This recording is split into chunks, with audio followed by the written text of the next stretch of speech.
Welcome back to the server. Life is the most complex game ever designed, but most players are stuck on the loading screen. Look at this man. He has just paid the first month's rent on a prime location. He has the space, but he has a fatal bug in his operating system. He doesn't know what to build. In neuroscience, this is called analysis paralysis.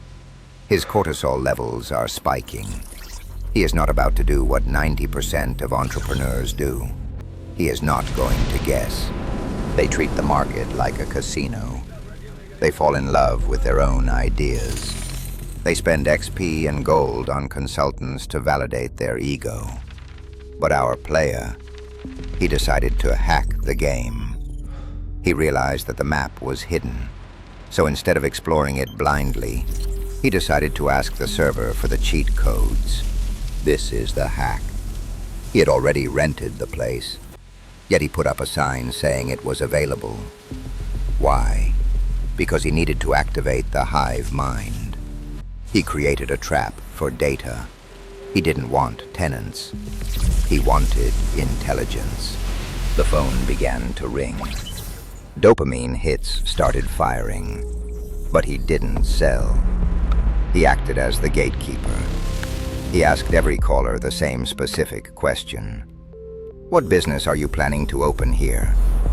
And because humans love to talk about their dreams, they told him everything. This is where the amateur gets bored, but the master observes. He was conducting a free focus group. Every call was a data point. Some people had terrible ideas, some had no budget. But slowly, a pattern emerged from the noise. The algorithm of the street was revealing itself. The Stoics taught us to align our will with reality, not against it. The player might have wanted to open a comic book store or a vegan cafe. But the data, the logos, spoke differently. The most frequent request wasn't just a suggestion, it was a demand from the market. To win the game, he had to kill his ego.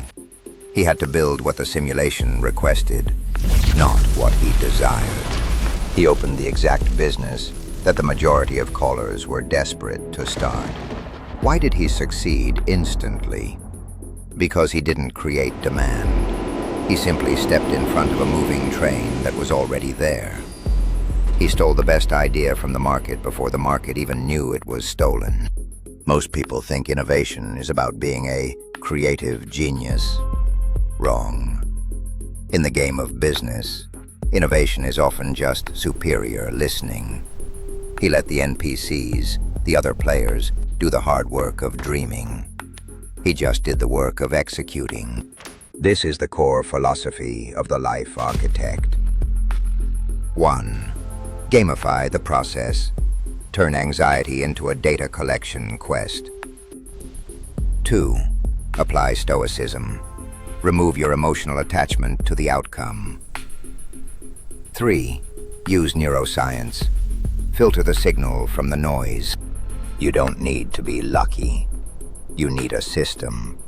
If you want to build your own skill tree, maximize your stats, and stop playing on easy mode, subscribe to the channel. Welcome to the Architect class. The game is on.